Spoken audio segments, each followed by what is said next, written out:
Hamas hands over 2 female hostages, others expected after truce extended. 2 Israeli women have been handed to the Red Cross in Gaza City, Israel said on Thursday, and further hostages are expected to be released later in the evening, following a last-minute deal struck by Israel and Hamas. Israel named the women as 21-year-old Mia Skem, who was seized at a dance party along with many of the other hostages abducted into Gaza, and 40-year-old Amit Sosana. Skem also holds French nationality. The warring sides agreed to extend their ceasefire for a 7th day, while mediators pressed on with talks to extend the truce further to free more hostages and let aid reach Gaza. The truce has halted bombing and allowed some humanitarian aid into Gaza after much of the coastal territory of 2.3 million people was reduced to wasteland in an Israeli campaign in retaliation for a deadly rampage by Hamas militants on October 7. The armed wing of Hamas claimed responsibility for a deadly shooting in Jerusalem, which Israel called further proof of the need to destroy the militants, although there were no signs of this scuppering the Gaza truce or release of hostages.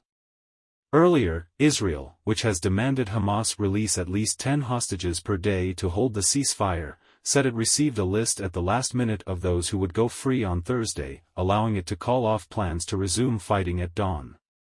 In light of the mediators' efforts to continue the process of releasing the hostages and subject to the terms of the framework, the operational pause will continue, the Israeli military said in a statement, released minutes before the truce was due to expire at 5 o'clock GMT. Hamas, which freed 16 hostages on Wednesday while Israel released 30 Palestinian prisoners, also said the truce would continue for a 7th day. U.S. Secretary of State Antony Blinken, in Israel during his 3rd visit to the Middle East since the war began, said the truce was producing results. It's important, and we hope it can continue. We have seen over the last week the very positive development of hostages coming home, being reunited with their families. And that should continue today, he said. It's also enabled an increase in humanitarian assistance to go to innocent civilians in Gaza who need it desperately. U.S. officials said Blinken also told the Israelis to ensure the safety of Palestinian civilians once the war resumes. Egypt's state media body said Egyptian and Qatari mediators were working to negotiate a further extension of the truce for 2 days. So far militants have released 97 hostages during the truce, 70 Israeli women, teenagers, and children, each freed in return for 3 Palestinian women and teenage detainees, plus 27 foreign hostages freed under parallel agreements with their governments. With fewer Israeli women and children left in captivity, extending the truce could require setting new terms for the release of Israeli men, including soldiers. 3 killed in Jerusalem attack. Shortly after the agreement, 2 Palestinian attackers opened fire at a bus stop during morning rush hour at the entrance to Jerusalem, killing at least 3 people. Both attackers were neutralized, police said.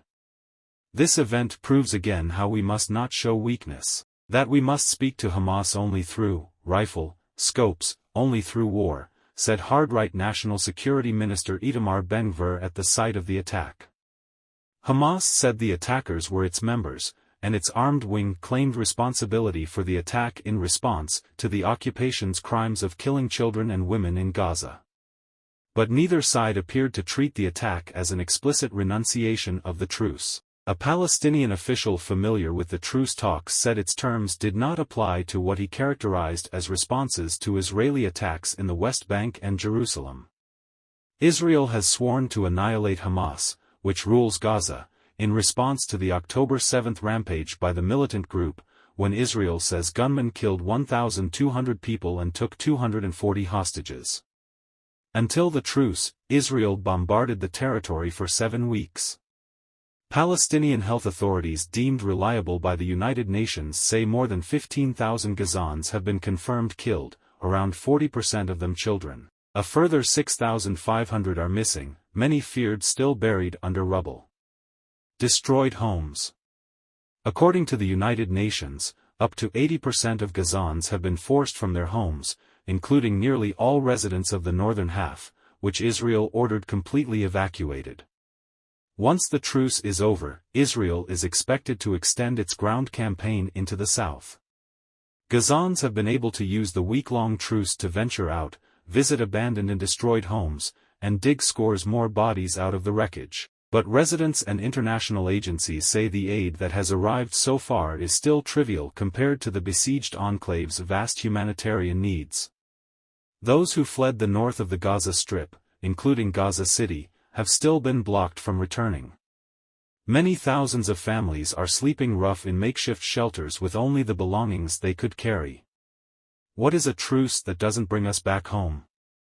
Israeli soldiers on tanks fired at us when we tried to go back to check on our homes in Gaza City after we heard it was bombed, said Mohammed Judat, 25, a displaced business administration graduate, speaking in Deir al-Balah in the southern Gaza Strip.